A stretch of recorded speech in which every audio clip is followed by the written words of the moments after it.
Selamat siang Ibu dan Pak dosen, saya Rio Dilan dan saya akan mempresentasikan tugas akhir saya yang berjudul Perancangan Gereja Kristen Kontemporer dengan Penekanan Pengalaman Sakral. Sejak 150 tahun yang lalu, arsitektur gereja selalu mempertahankan gaya klasik. Ini menimbulkan kritik bahwa gereja hanya sesuatu dari peninggalan zaman dan dipreservasi hanya untuk kebutuhan sosial. Maka dari itu, Massimiliano Fuksas mengatakan bahwa tidak ada arsitektur yang sakral, melainkan arsitektur yang bersifat sakral. Maka dari itu, gaya arsitektur mengikuti form follows function dipakai untuk arsitektur gereja. Ini dikarenakan kepercayaan kontemporer membutuhkan gaya kontemporer. Berikut adalah rumusan masalah dan tujuan dari tugas akhir ini. Dalam arsitektur dan filsafat, selalu terdapat 3 aspek yang membentuk sacred space, yaitu gate, path, dan place. 3 aspek tersebut mencerminkan proses dari sebuah perjalanan spiritual. Gate melambangkan keinginan, path melambangkan perjalanan, dan place adalah pencapaian dari keinginan. Ketiga aspek tersebut tidak hanya terdapat pada bagian luar, namun juga pada bagian dalam yang ditranslasikan menjadi portal, aisle, dan place. Dalam gereja, sifat sakral dapat terbentuk dari pelaksanaan ibadah yang sedang berlangsung. Namun menurut Torgerson, terdapat 3 variabel yang dapat mempengaruhi pengalaman sakral dalam gereja, yaitu skala, cahaya, dan organization of space. Setelah melakukan penyimpulan dari kajian literatur, terdapat 2 preseden yang akan dianalisis. Kegunaan analisis preseden adalah untuk mencari tahu bagaimana pengaplikasian ke 6 elemen arsitektur, gate, path, place, portal, aisle, dan altar, dan juga relasinya dengan variabel, cahaya, skala, dan juga organization of space. Kedua preseden yang akan dianalisis adalah Church of the Penitent Thief dan juga San Paolo Church.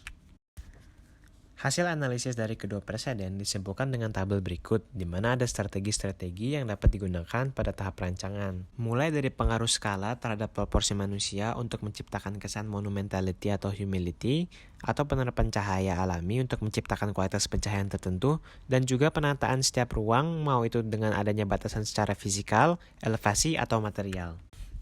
Tapak dari tahap perancangan berada di kawasan Sentul City. Kawasan ini belum didominasi oleh pembangunan infrastruktur dan masih banyak lahan-lahan yang memiliki faktor alami.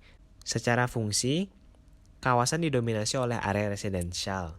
Beberapa macam fungsi lainnya adalah komersial, fasilitas sekolah, rumah sakit, dan juga fungsi keagamaan. Dalam bangunan gereja, pencahayaan alami memiliki nilai tertentu untuk meningkatkan nilai kesakralan. Maka dari itu, pergerakan matahari akan digunakan secara maksimal untuk menciptakan kualitas-kualitas tersebut.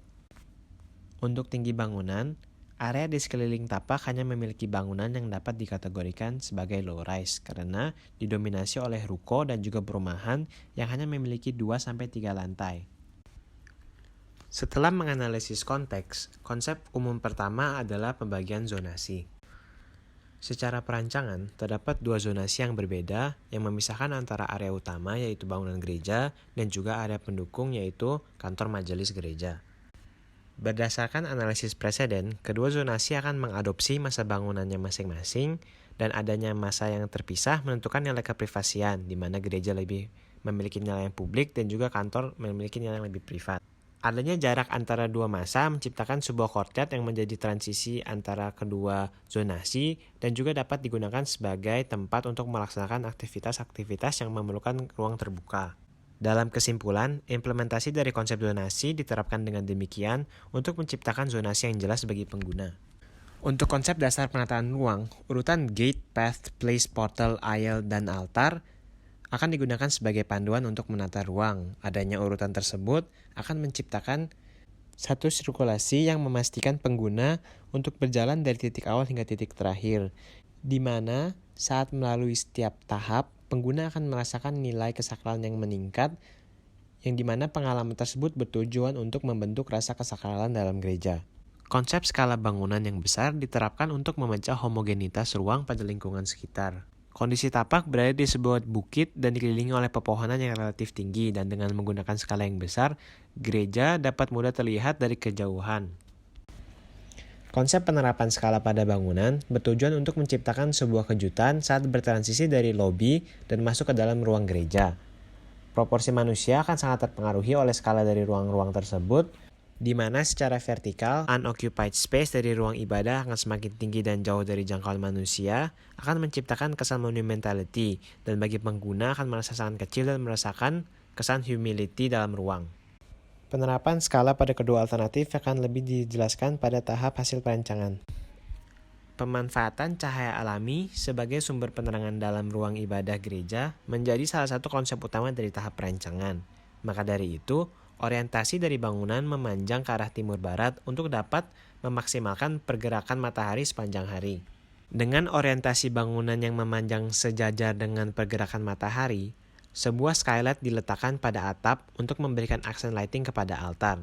Dengan mendapatkan sorotan cahaya, altar akan menjadi pusat saat keberlangsungannya ibadah. Pada sisi bangunan yang mengarah ke selatan dan utara, tidak terdapat banyak bukaan yang diletakkan. Hanya ada beberapa jendela yang diletakkan pada masing-masing sisi untuk memberikan ambient lighting ke dalam ruang. Bukaan pada sisi utara dan selatan hanya berguna untuk memasukkan cahaya, tetapi tidak bermaksud untuk menyinari ruang secara berlebihan.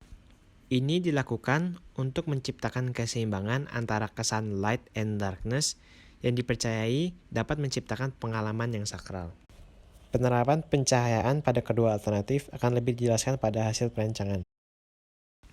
Berikut adalah hasil dari kedua alternatif yang akan dibahas lebih lanjut.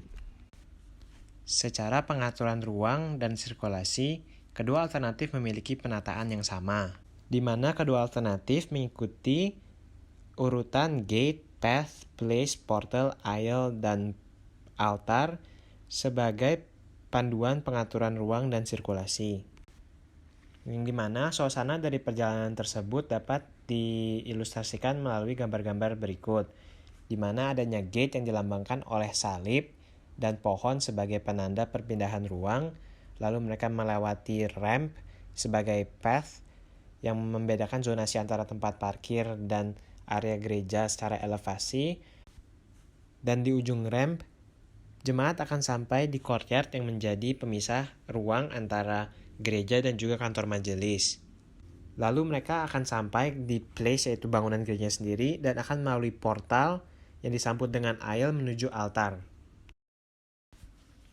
Pada alternatif pertama, terdapat perbedaan skala yang kontras dan konstan pada lobi memasuki ke dalam ruang ibadah. Pada lobi, elevasi plafon terdapat di ketinggian 3 meter yang masih memiliki proporsi relatif dengan skala manusia. Namun ketika memasuki ruang ibadah, terdapat lompatan besar di mana elevasi plafon menyentuh ketinggian 12 meter.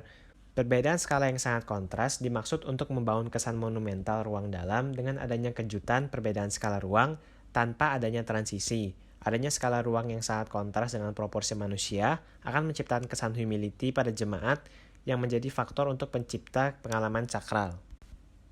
Penerapan konsep skala pada alternatif kedua dirancang dengan adanya perbedaan skala bertahap yang berbanding terbalik antara ruang lobi dan juga ruang ibadah. Adanya ruang yang bertahap dari besar mengecil lalu kecil membesar akan menciptakan transisi dari perbedaan ruang bagi jemaat. Pada ruang lobi, ketinggian plafon memiliki tinggi yang menurun dari 5 meter ke 3 meter menuju pintu. Namun saat memasuki ruang ibadah, ketinggian plafon yang tadinya menciut kembali meningkat hingga berada di ketinggian 12 meter.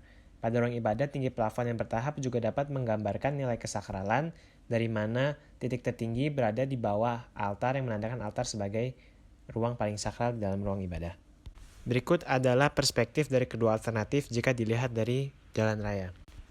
Untuk penerapan konsep pencahayaan, kedua alternatif memiliki pengaplikasian yang berbeda, di mana di alternatif pertama, skylight menyatu dengan jendela yang berada di dinding untuk menciptakan sebuah sobekan pada bangunan. Ini menyebabkan penerangan menyeluruh kepada panggung yang terdiri dari altar, ruang baptis, dan juga ruang musik. Namun, di alternatif kedua, di ujung skylight terdapat truncated pyramid yang memberikan sorotan hanya kepada altar. Pada sisi yang mengarah ke arah selatan dan utara, terdapat bukaan pada kedua alternatif yang bermaksud untuk memberikan ambient lighting pada ruang ibadah. Pada alternatif kedua, terdapat jendela pada masing-masing sisi untuk memberikan penerangan. Namun pada alternatif pertama, skylight yang memantulkan cahaya dari dinding digunakan untuk memberikan penerangan bagi ruang ibadah. Berikut adalah perspektif-perspektif dari kualitas pencahayaan dari kedua alternatif yang mengurut dari alternatif pertama hingga kedua. Sekian presentasi dari saya. Terima kasih atas waktunya.